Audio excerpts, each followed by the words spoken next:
Apesar da vitória e da classificação para a final do Campeonato Paulista, Ramon Dias segue pressionado no timão. O vídeo de hoje do canal do Nicola traz todos os detalhes dessa história e fala também sobre Neymar. Ele pipocou ou se poupou para jogar na seleção? O que importa é que o torcedor santista ficou bem chateado com o atacante. Preciso repercutir também a informação do final de semana, dando conta de que Roberto Firmino interessa ao Flamengo. Já Palmeiras versus São Paulo fazem um confronto extremamente equilibrado.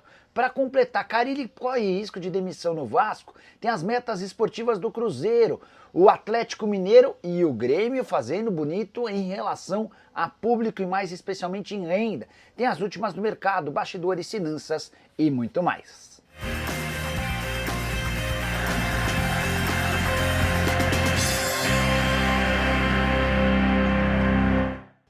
Fala aí pessoal, sou Jorge Nicola, bem-vindos a mais um vídeo do canal, sempre bom ter vocês por aqui. Sem perder tempo, só pedir para deixar like, se inscrever no canal e ativar as notificações. Bora começar o vídeo com aquele tradicional giro de notícias e a primeira informação é sobre a final do Campeonato Baiano. Teremos Bavi, isso porque o Bahia fez 5-0 no Jacuipense nesse domingo, revertendo a derrota por 2-1 no jogo de ida e dessa maneira o Bahia chega à decisão contra o Vitória, que havia garantido a classificação no sábado.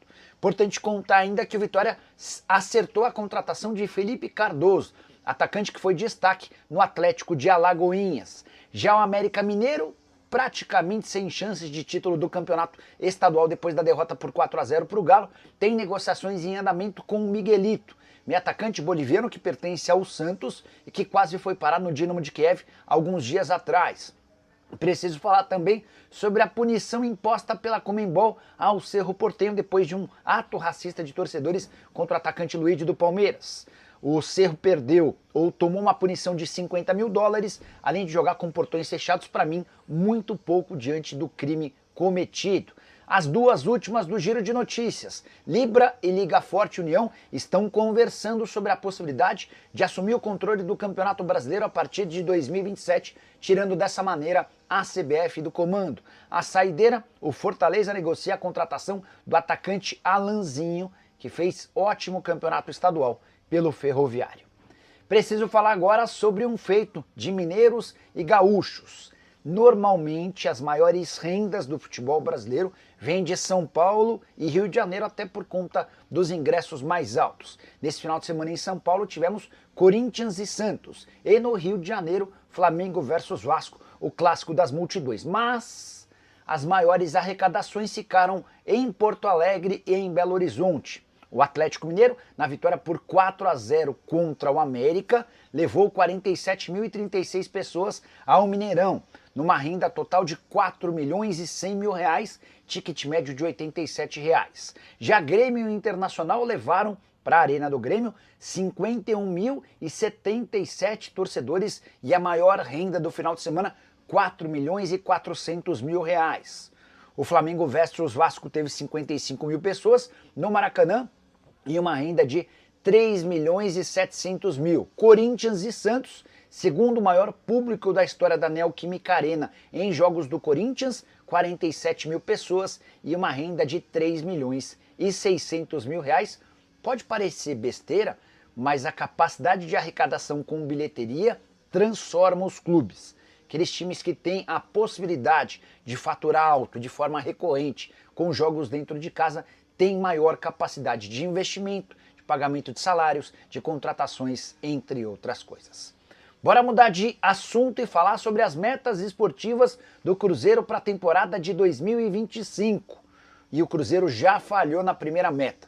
Só para explicar o contexto, todo time de futebol no Brasil, na virada de um ano para o outro, faz um planejamento orçamentário. Quanto é que ele pretende faturar, quanto é que ele pretende gastar, e para que essas contas fechem, é importante que os times estabeleçam quais seus objetivos em cada uma das competições. O Cruzeiro, por exemplo, havia estabelecido como meta para o Campeonato Mineiro o título, que ele não conquista há bastante tempo, mas o Cruzeiro acabou caindo nas semifinais e frustrando esse primeiro objetivo. Os demais são chegar às quartas de final, pelo menos da Copa do Brasil, ficar pelo menos em sexto lugar no Campeonato Brasileiro e chegar à final da Copa Sul-Americana. A pergunta que eu deixo para você é: a Raposa será capaz de bater todas essas metas ou não? Use o espaço para comentário e opine. Só para completar, Pedro Lourenço, o Pedrinho BH, também fez valer um objetivo que era do ano passado para essa temporada relacionado a sócios torcedores.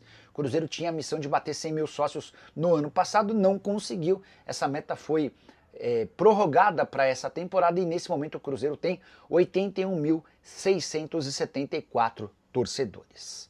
Preciso falar agora se Fábio Carille balança no cargo de técnico do Vasco. Essa pergunta me foi feita por um torcedor, por um espectador do programa do Nicola nesse domingo. Levei o questionamento por um dirigente vascaíno e posso assegurar que não há nenhuma conversa para a demissão do Carille. Mesmo com o início de contestação de torcedores do Vasco em relação ao trabalho do treinador. E essa tem sido uma marca dos últimos trabalhos do Carille. Na temporada passada no Santos, apesar do vice-campeonato paulista e do título da Série B, ele foi contestado por santistas ao longo de todo o ano, não havia nenhum clima para ele ficar, tanto que o Carille nem termina a Série B pelo Peixe. No Vasco não há uma situação tão ruim assim, mas já há um indício, princípio de contestação, muito vascaíno entendendo que o Carille não será capaz de entregar no Vasco aquilo que o torcedor imagina. Mas, importante contar que os números do Carille e a avaliação interna da diretoria até aqui são positivos. O Carille tem 12 partidas no ano, com 6 vitórias, 2 empates e 4 derrotas, contrato até dezembro de 2025 e o Pedrinho nem cogita uma demissão por agora. A saideira em relação ao Vasco, Lucas Eduardo, meio atacante de 21 anos de idade, está perto de ser emprestado ao Cuiabá.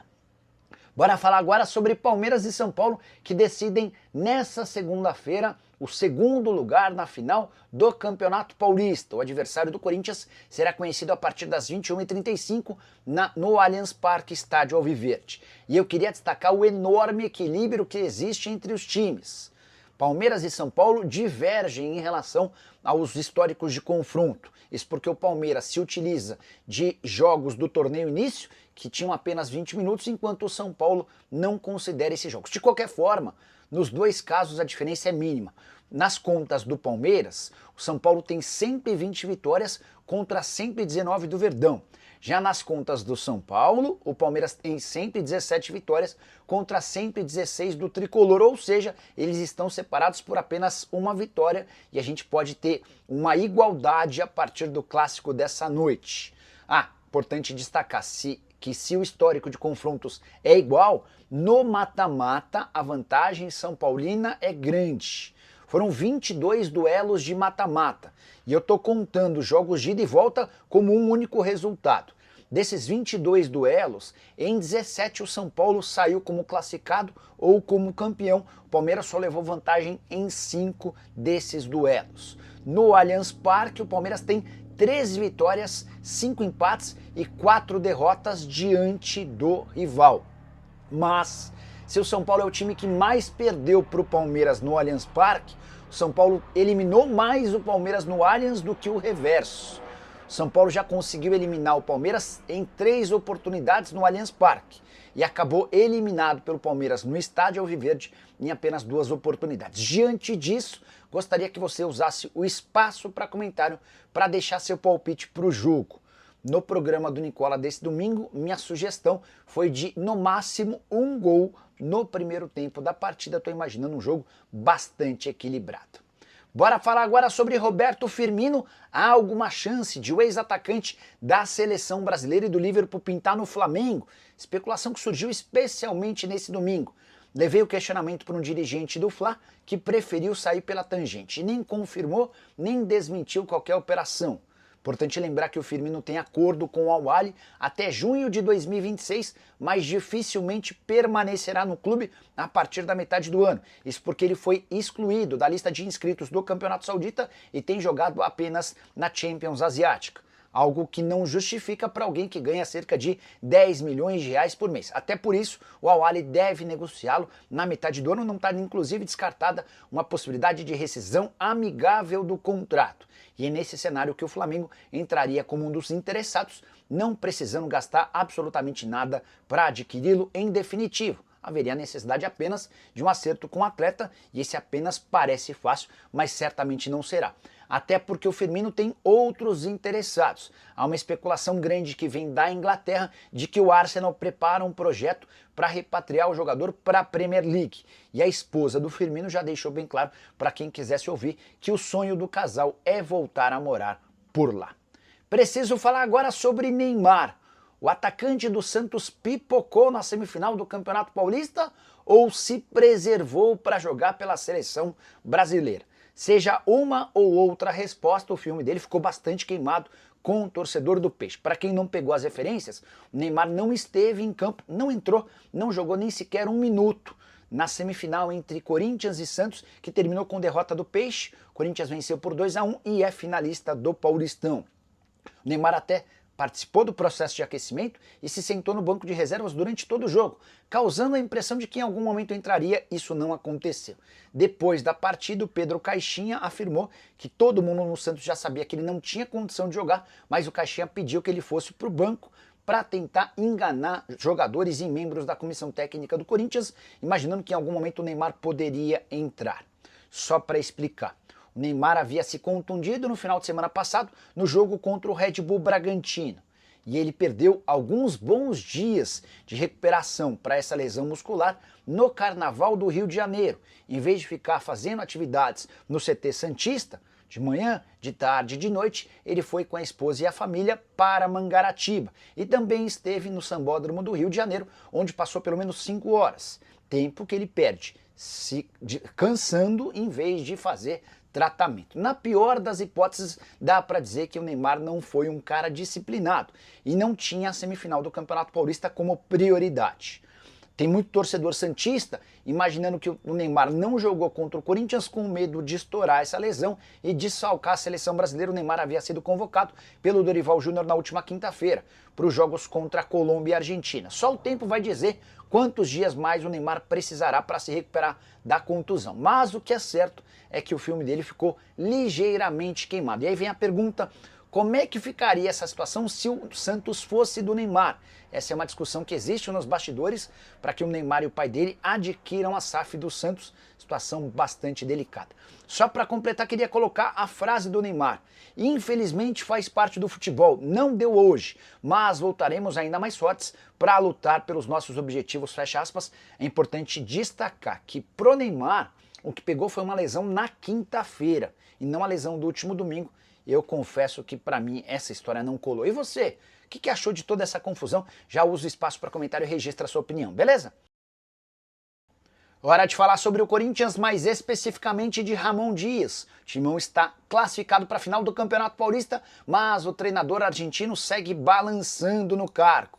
Isso porque mesmo depois da vitória por 2-1 contra o Peixe, o nível de insatisfação da arquibancada, das redes sociais e de conselheiros e pessoas próximas do Augusto segue alto.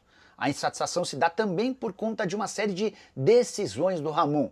A escalação do time pro confronto contra o Santos foi contestada, assim como mudanças. A avaliação de bastante gente importante no Corinthians é de que o Ramon Dias é medroso e não tem o tamanho que o Corinthians precisa.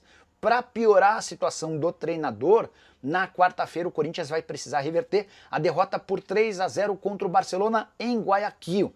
Isso significa que o Corinthians só passa dentro de campo se vencer por 4 ou mais gols de diferença. Se vencer por 3-0, 4-1 ou 5-2, a decisão vai para pênaltis. Qualquer outro resultado e o Corinthians dá adeus à Libertadores da América, tendo de se contentar apenas com a Sul-Americana. E é aí que eu quero chegar com informação.